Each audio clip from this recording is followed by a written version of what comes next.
I'm Craig Barretto, Y2K Chan. We're here to talk about defrauding merchants like it's Y2K. We also did this talk at Sector, but yeah, we thought we'd come and give you guys the short version, B-sides, and a little bit more technical. So a little bit about me. I'm a security consultant, pen tester, researcher. Generally, I'm a curious guy when it comes to any sort of app or mobile app. Co-founded Proac, and yeah, I'm not a lawyer, so because we're talking about fraud, not a lawyer, just to be clear. And I'm Y2K Chan, the other co-founder at Proac Security. You may also have seen me at WASP Toronto, where I help with the chapter and organize things, and I am also not a lawyer. So a quick agenda will be looking back at history and seeing how a classical vulnerability that applications will make can be leveraged in how mobile applications and merchants do payments, third-party payments, and also in-app purchases. We'll show you what can go wrong and give you actual examples, and then talk about how you can fix things.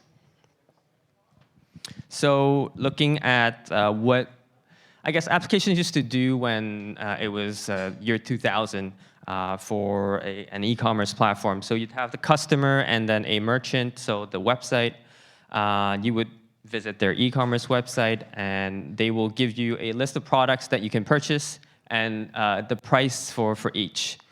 Then you say, hey, I want to buy this TV. So you would add that TV to the cart, and with that request, you would tell the application what is the item that you're trying to buy. So it's a Super TV. You say quantity of one, I just want one, and the price is 200. And then the merchant will just tell you, hey, if you want this, this is the total you have to pay, $200. You will pay that total, and then the order will be confirmed, and they will start fulfilling your order.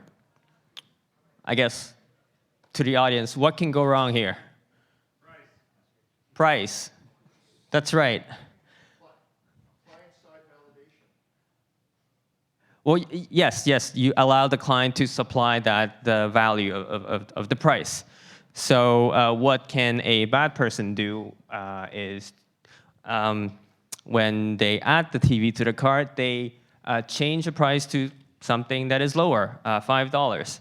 If the application is not doing proper validation, they will accept that and say, hey, the order that you have to, the total that you have to pay is $5, and if you pay that, they will still confirm the order despite paying a much lower amount. So this is the type of vulnerability that we'll be talking about, but just applying it to how modern merchants are doing things. All right, quick show of hands. Any QSAs in the house? Anyone? QSAs? No? No? All right, pen testers? All right, perfect. So you guys are going to enjoy this one then.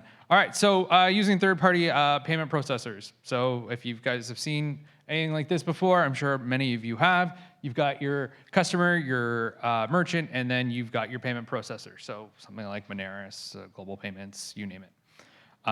So you do your checkout. They send you, the merchant then sends you to the third party. Your browser's doing this. Now I'm just talking about like a regular e-commerce platform. So you have an iframe, and many of you probably, when you're using an e-commerce site, you see the iframe pop up. You might not even know that you're sending it to another company. But if you're using something like, if you're intercepting the traffic, then you obviously see it. And then you get back your payment iframe. You send your payment details, so your credit card, all your information, and then you get a payment confirmation back. Now you may get a payment confirmation back or a token that might be used for like something like card on file. And then you send the payment confirmation to the merchant. Merchant then does some sort of internal server-to-server validation with the payment processor, and your order is confirmed.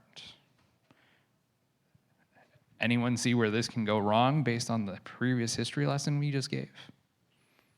Yeah. The attack that you had just described before would happen between 1 and 2. Because as you're checking out the cart, before you go to the iframe, you've already manipulated the price. Yes and no. But typically, what happens is when you get sent to the payment processor, there's a series of information that gets sent to the payment processor, which usually includes a hash, right? And it's usually with a secret. So if you try to modify the price, again, there are some cases where this is implemented wrong, but majority of the time that we've seen, if you try to modify that, any sort of transaction with the payment processor might fail, right? But you are on the right path, and when we get to there, I'll show you, but it's usually around 7 where things kind of go wrong, as well as you could skip 3, 4, 5, and 6. So really quickly, for the payment reference stuff, so when the payment processor sends you a response back, it's usually like a positive saying, yeah, you're good, and then you send that receipt or that information to the merchant, and then the merchant will then process the order. This is a way to prevent or to limit your scope for PCI, right? You're using an iframe, so you're not sending the credit card information directly to the merchant. You're sending it to the payment processor, who then, they have their controls in place for PCI, but then it also limits your scope. Now, what we've seen from doing a number of different pen tests is that when we do scoping calls with merchants, they're like, okay, you're gonna go right to the payment page. Well, yeah, but what happens after the payment page, right? Usually a lot of the times, and I thought I heard someone giggle or heard it, is that you go right to the payment page. That's not the end of the pen test, right? The pen test should continue afterwards, right? You might not want to pen test, your payment processor, because they've already said that they've pen tested their stuff, but the scope of the pen test should be all the way through, right? You can exclude maybe the payment processor. And then the payment reference, like I mentioned before, could be a token for maybe a one-off transaction to say, yes, you're good, like a hash, or it could be another hash that's used to identify you as a customer that can then be used for future purchases. So like, let's say, for example, you save your credit card on file. As I'm sure many of you have seen, it's really easy to then just select the credit card when you're doing your transactions, future transactions, and then going through the payment workflow without actually having to input your credit card again. Now, the payment references and the tokens should be uniquely generated, so they're one-time specific. So even if you use the same credit card information, it should always be different.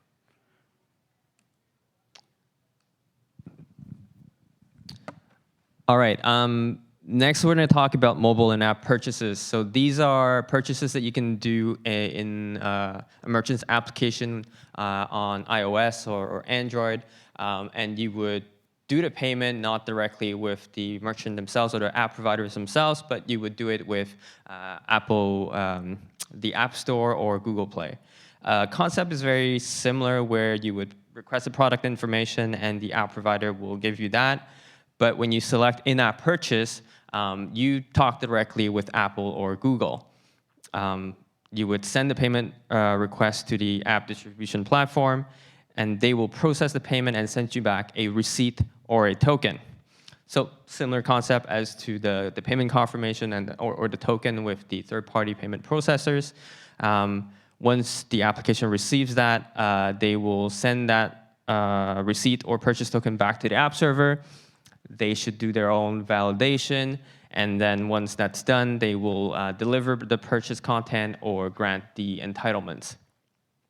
Now, just a little bit more on the receipts and the tokens. Basically, for the Apple App Store, the receipt is an encrypted value that contains all of the transaction information, so the product, the time of the purchase, and so on. And that can only be decrypted with by Apple or with an iOS device.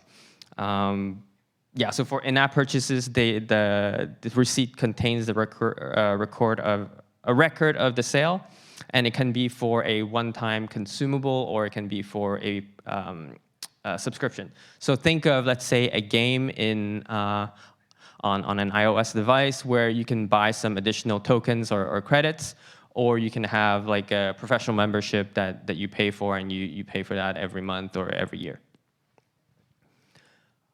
With the Google Play Store, it's a little different. They give you back a token. The token itself is just a reference to the transaction, and the Google servers actually hold that transaction information. So you have to send that token back to Google so that they can give you that transaction information. But a similar concept, you would only grant entitlements once that is validated with Google. So what can go wrong? So the app doesn't check the receipt, payment token, or the payment reference for validity or uniqueness. So kind of what we were saying before. So if we look at, we go through the workflow here,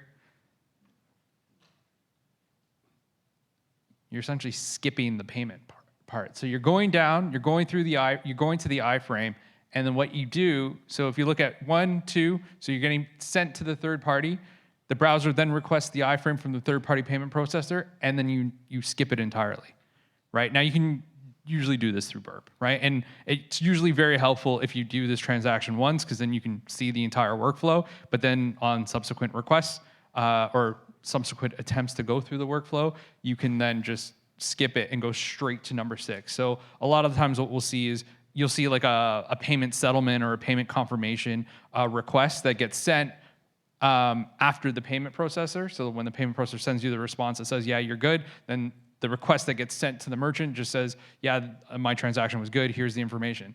What we're doing here is we're just replaying that and just going, well, we're gonna send you a fraudulent payment confirmation. We'll send you the same one that we received before, or we'll send you one that's slightly modified. The merchant then fails to validate it properly, and then they confirm your order. So then the second issue that we see. Yeah, so the second issue that we see is that for some reason the app decides to grant the entitlement or give you the purchase item based on a value that the user controls, such as the TV example that we saw at the beginning. So if we take the mobile in-app purchase flow again, so the beginning is still the same. You pay for, let's say, 10 credits in your game, and you get a valid receipt back. What you do is you send the valid receipt, but change the product ID of what you're trying to purchase. The app's mistake here is that they allow the user to change that product ID. If you do that, you essentially get, let's say, 100 credits for the price of 10. And if the application does not do proper validation, they will still give you those 100 credits. So for the example that I explained, think about like a brick and mortar store, right? So let's say Best Buy. You have a receipt for a TV that you bought. You go in, you hand them your receipt. You say, hey, I'm here to pick up my 50-inch TV. They go, okay, cool, here's your product. You leave, you hand your receipt to somebody else. They go in, they go, here's my receipt for my 50-inch TV. They go, okay, cool, here's your 50-inch TV. That's the example that we're kind of walking through with my first one. This example here is you're saying, okay, I bought a 50-inch TV. I have a receipt for a 50-inch TV. You walk in and you go, I bought a 72-inch. And they go, okay, cool, you have a receipt. It's a valid receipt, great. Here's your 72-inch TV, and they're not really confirming that, yeah, you bought a 50-inch. Now, in a brick and mortar store, that shouldn't happen. But like online, what we're finding is these receipts, they're being checked to make sure that they're valid receipts, but they're not actually checking that the receipt is for the right product. There is an almost identical brick and mortar attack. It's like position in the chain. You carry a stick-on UPC code for a lower priced item that looks similar. So when they scan it out, it says, yeah, it's the right shape and size, but it's $1 not mine. All right, we're going to go into a conceptual example. It's mocked up based on some actual applications that we've seen. And here we're going to imagine that you and your friend can get a professional membership with one of the apps that you're using, but only one of you pay for it. In this example, we're going to be ProAct 1 and ProAct 2, two friends who are using this app. So at the beginning, user ProAct 1 is only a user of the free tier, and then we'll go to ProAct 2 as well. If we see their profile, they're also just members of the free tier. Now, Proact One will go and buy a membership, a professional membership with the Apple App Store, and then they get a receipt back, and normally they will send the receipt back to the application, the merchant. The merchant will take that receipt and say, hey, this is a valid App Store receipt, and grant you the entitlement of a professional membership. So this is all normal flow. But since Proact 1 and Proact 2 are friends and they're mischievous, they will try to share the receipt and see what happens. So Proact 2 will replay that request with the same receipt that Proact 1 had from their payment. And the application is not doing proper validation, and it grants the professional membership to Proact 2 as well, while only one person has paid. And then we can verify that by going back to their profile and checking that Proact 1, they did pay, so they are professional. But Proact 2 did not pay, but they also have the professional tier membership. All right. And so when we look at the other example, so you have, I think I mentioned this earlier. You buy a product and you replay this receipt, but with a different product ID, usually for something that costs more. So here you're going to see, and I don't know if you guys can see this very well, but this is kind of a typical example of what you would see when you're sending a request to your payment processor, right? So you have on the left, this is, again, like a burp request, which would have your credit card information that you're then sending to a payment processor. So again, like Global Payments or whoever, Moneris, whoever you use. And then they give you back the payment processor response, which is then sent to the merchant in a subsequent request. So I know you guys can't see this, but we'll make it a little bit bigger. So there you've got your product ID for product A, and then you've got your transaction hash, right? So this is a normal like payment processor response, and this is the request that you're sending now back to the merchant. You take the same request, again, you're just doing the replay, you change the product ID with the same transaction hash. So you're changing the product ID to something that's likely more expensive, right? So in the example I said before, 50-inch TV, you switch it to a 72-inch TV. And then you get the order confirmed. So kind of move into like a real life example. So we had a couple others. We weren't allowed to talk about them. So in this case, we did responsible disclosure. So has anyone heard of the app called Burner? Burner, yeah. Pen testers, you haven't heard of Burner? All right. Anyways, it's a mobile application that you can use to get, I guess, virtual phone numbers to do text messaging. So that way, when you're testing, for example, or at least if you want anonymized texting, you can essentially buy credits and then use those credits to get phone numbers. So like if you wanted an extra 647 number, that's essentially what you would use Burner for. So back in May, I took a look at Burner. We actually use it as a company, and I thought, I wonder if they have the same issue when I bought some credits. And yeah, like as I mentioned in the beginning, I am a curious person, so I decided to intercept using Burp, and yeah, they had the vulnerability. Essentially, I'll show you what the requests look like, but as of, I think like a month ago, this has been fixed on Android. I didn't look at it on iOS, so you're welcome to if you want to. Essentially, this is actually the requests that were sent. I had one credit in my account. I went to the Google Play Store to buy additional credits. The initial, what I sent to Google was an 8-credit purchase. So I think 8 credits was like $3.49. Once the transaction was completed, this is the blob that got sent back, the receipt that Google gave me that I was then going to send to the merchant. I changed it from credits of _8, _8 to _25. And on the far left, or your right, credits equals 26. So I had 1 credit, now about 25. So yeah, we've seen this quite a few times in a lot of the apps that we've been testing. And so, yeah, that's why we figured we'd do this talk. All right, now how do we fix this? With most of application security vulnerabilities, it's about input validation and also not trusting user input. So in the case of Burner, for example, they shouldn't trust the user to provide the SKU. It should be something that is tracked server-side.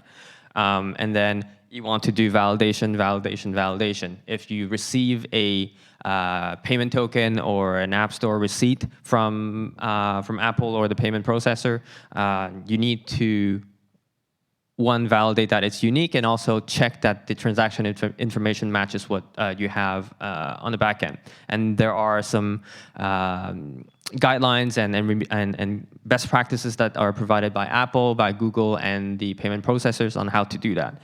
And specifically, for App Store receipts, Apple does expose an endpoint that's called verify receipt to check that. So you would pass the encrypted blob that I was talking about, the receipt, back to that endpoint, and the response will be a JSON that includes all of the transaction information.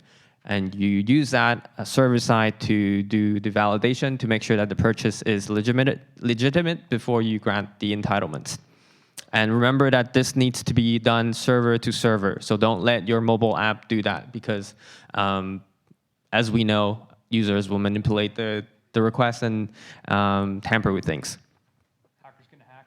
Hacker is going to hack. With Google, same concept. It's just that this time around, you're passing a reference to a payment, and the purchase token can be sent to two separate API endpoints. One is just a product get. The other one is subscription get. Obviously, one for one-time consumables. The other one is for recurring subscriptions. And you would use this information to verify that the purchase is legitimate before you grant the entitlements. And then I've got some references as to the specific docs that Apple and Google will provide for verifying receipts and tokens. If you want to take a picture, do it now. Going twice. And then for Google Play.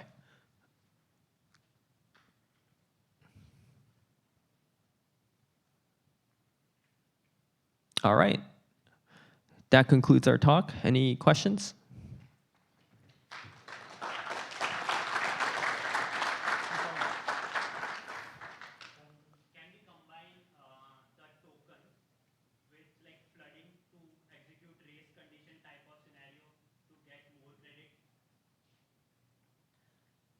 So you could, but I think the scenario that we're talking about here is that they're not even validating maybe the uniqueness of the token. So if they don't validate the uniqueness of the tokens, or they're not making sure that a token can be replayed, then you don't need a race condition. You just replay the same one over and over again. And depending on the scenario you're looking at, right? If you're looking to like accumulate credits or coins or whatever value that the app uses, you could just replay the request multiple times and potentially accumulate whatever currency or digital currency you want to use that's in that app.